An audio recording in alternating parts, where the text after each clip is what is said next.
দেখতে পাচ্ছেন পিচটাতে আসলে কারা যেন ভেঙে চুরে দিছে আসলে ঢালাইটা আমাদের। গাইস হোয়াটসঅ্যাপ, সারাদিন শেষে আজকে আবার বের হলাম একটু হাঁটাহাঁটি করতে। আসলে রাতে দিনে হাঁটাহাঁটি করাটা আসলে একটু খুবই কষ্টকর, প্রচুর রোদ এখন পড়তেছে। আর হ্যাঁ ভাই, তোকে বলতেছি নামাজ পড়ছিস তো, কেননা কিছুক্ষণ বাদেই তো তুই চলে যেতে পারিস, হয়তো আমিও যেতে পারি, তাই বলছি চল নামাজটা এখন থেকে স্টার্ট করি। সৌদিতে আসলে প্রাকৃতিক সৌন্দর্য আছে, সেটা সব জায়গায় না, বেশিরভাগই মরুভূমি। তবে এখন কিছু গাছগাছালি দেখা যায়, বেশ ভালো। এই যে আমার পিছনে যেগুলো দেখতেছেন গাছ, এই জায়গাটা আসলে বেশ ভালো। আপনাদের একটু আসলে সামনটা দেখাই।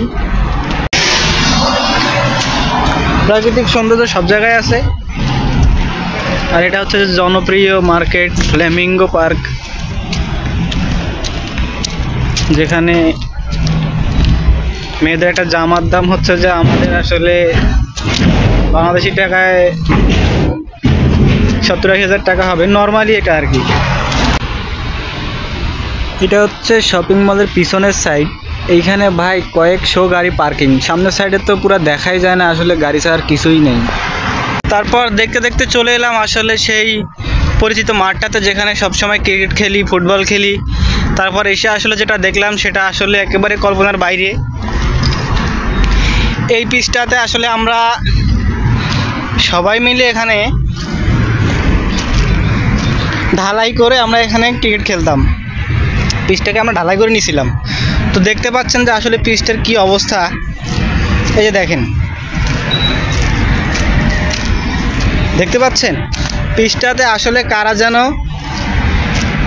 ভেঙে চুরে দিছে আসলে ঢালাইটা আমাদের। তবে জানি না এটা আসলে কার কাজ, তো কাজটা ঠিক করেনি। এখানে আমরা আসলে সবাই খেলতাম, পাকিস্তানিরা যারা ছিল পাকিস্তানিরা, আমরা বাংলাদেশিরা, এখানে ইন্ডিয়ান লোক কম ছিল, কম খেলতো তারা। তো আমরা আর পাকিস্তানিরা এখানে বেশি খেলতাম। আসলে এটা খুবই কষ্টদায়ক। যারা ক্রিকেট খেলে, ক্রিকেট ভালোবাসে, খেলাধুলা ভালোবাসে, তো কখনো আসলে মাঠটা এরকম করা উচিত নয়। আপনি না খেলবেন নাই, সেটা আপনার ব্যক্তিগত ব্যাপার, কিন্তু আপনি 10 জনের কোনো একটা আশাকে নষ্ট করতে পারেন না, 10 জনের একসাথে ক্ষতি করতে পারেন না। এটা আসলে কখনোই কল্পনা, এটা মেনে নেওয়া যায় না একবারে আসলে। আর হয়তো খেলাধুলা করা হবে না এখানে, নয়তো আবার আসলে সবাই মিলে টাকা উঠিয়ে আবার এটা ঠিক করতে হবে।